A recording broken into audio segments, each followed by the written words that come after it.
Hello, and today we are reviewing the Fallkniven s1x.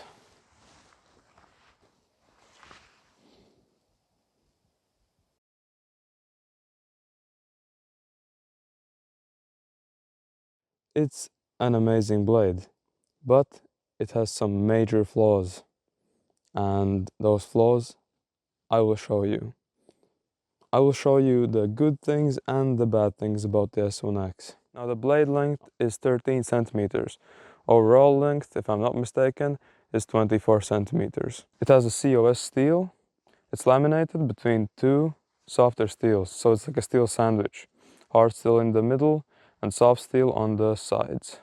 A thermorium handle, which we will definitely talk about later. Now let's do a comparison. Mora Companion HD and the Fallkniven s1x.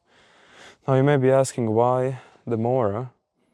It's because I think most people have these, so it would be a easier comparison for some people to make and decide if the s1x is right for them. So this is the comparison. The s1x is a little bit longer, hell of a lot thicker in the blade width, but the handle, ironically, this is a $15 knife, by the way, €15, $15 knife. The handle on this one is better. I like this better for a handle. But anything else, and this is better.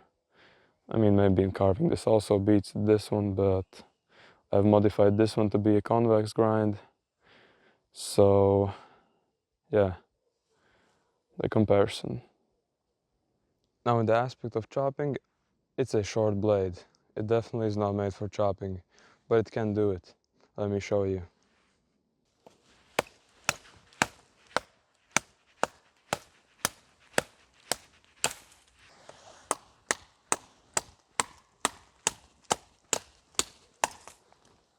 Now batoning. This is where this knife really excels, because it's 6mm thickness.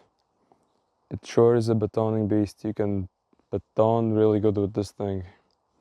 This is around the comfort zone where it can baton. Of course, it can baton thicker, it won't break. It's just more of the length problem. You know, guys, size matters.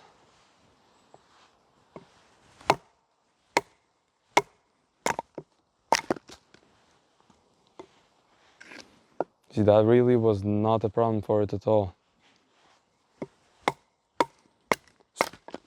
Now this is a new woodland I'm in. It is quite wet here. I am not sure that I want to camp here. We have a up and coming Easter camp out that I do every year. It's like a tradition in Easter for me. And I'm trying to find a good spot. I don't think this will be it.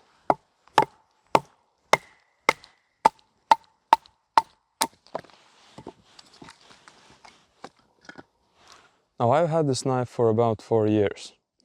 Every time I use this knife, I have had one issue, and that is the handle.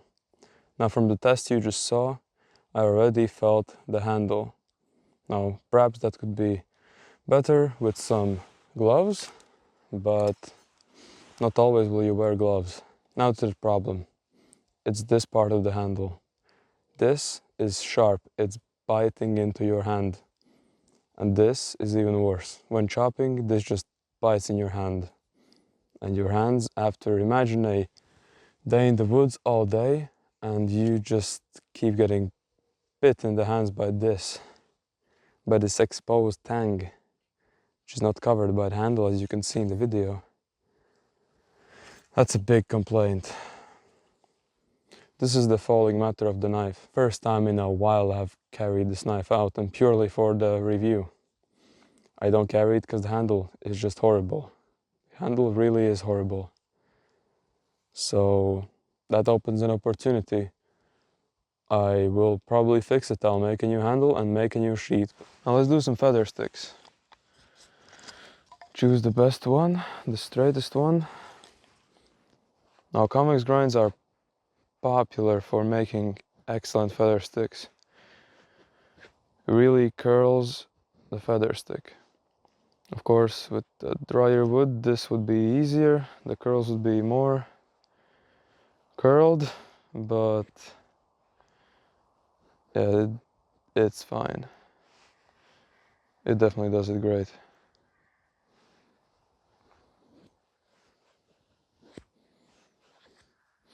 Now for feather sticking, the handle is a bit too thin for my liking, right about here. But I mean, you can live through it, I guess. I was thinking about selling this knife, but then I thought, as I like knives, I should just make a new handle for it. It would be like a little project. Probably would make a video on it, because I think a lot of people agree with me that the handles are horrible. The blade is awesome, the handle is horrible. A lot of people are in the market for aftermarket scales and such,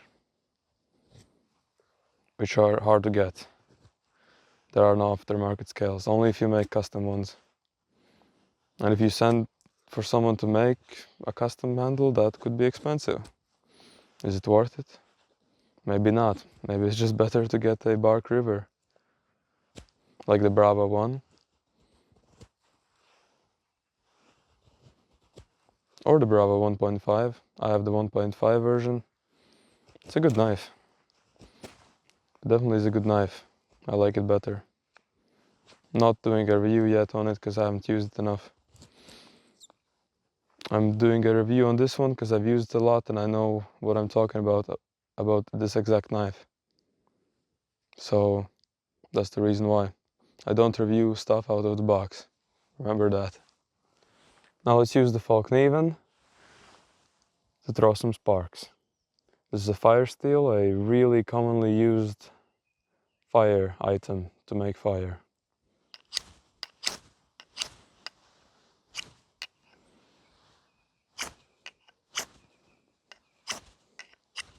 Now the Fallkniven will definitely throw sparks, but not good. A lot of people can agree with me that it is not a good fire steel scraper. The spine is not sharp enough. Let me give you a comparison how a sharp spine throws sparks.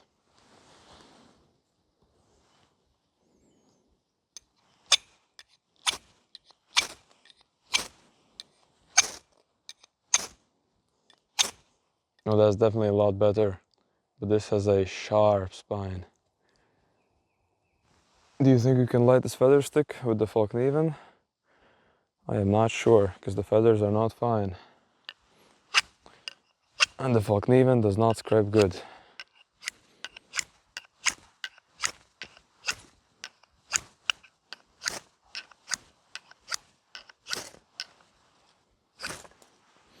Oh, these are just...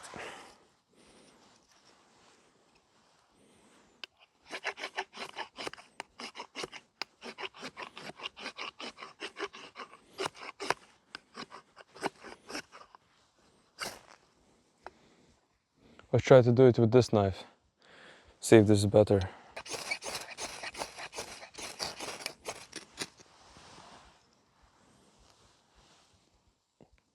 That is up in flames.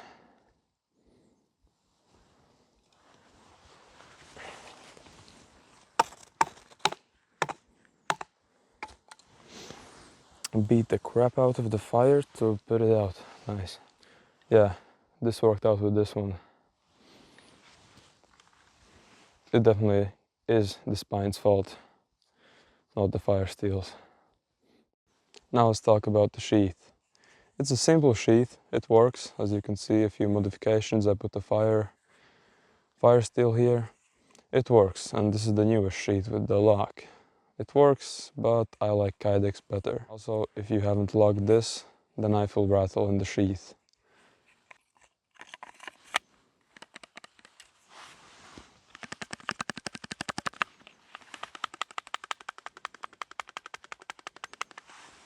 It's a musical instrument now.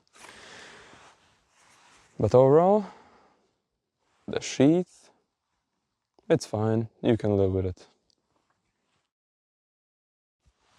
Now I've chopped off the stick. Let's call it our dry stick with only this knife.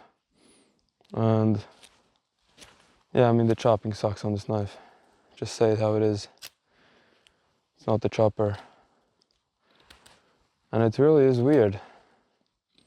The only really good thing that this does is baton.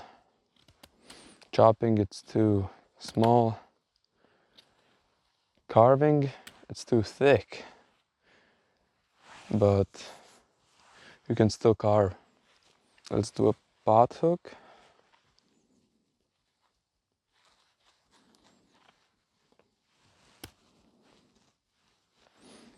Now you can really feel the difference with the thick knife and the thin knife for carving.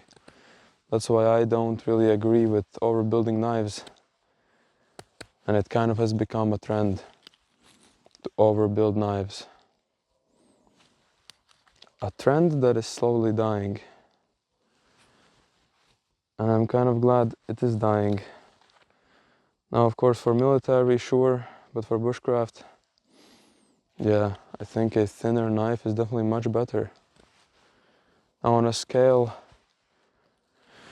from bushcraft to survival, this is a survival knife. 100% a survival knife. No questions asked. A survival knife.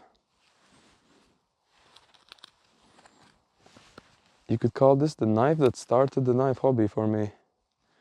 Because it definitely did start the knife hobby for me, because this was my first quality knife.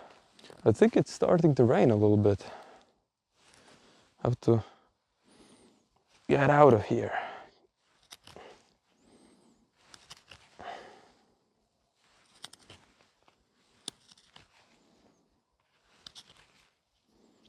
And a pot hook. Nice. Now this was the review of the Fallkniven s1x. I just wanted to make a review with no, with no fuss. Just a review, bare bones review of the knife. Now the pros and cons. The pros is the batoning. It's really thick, it really batons good. Convex edge, I guess that's a pro.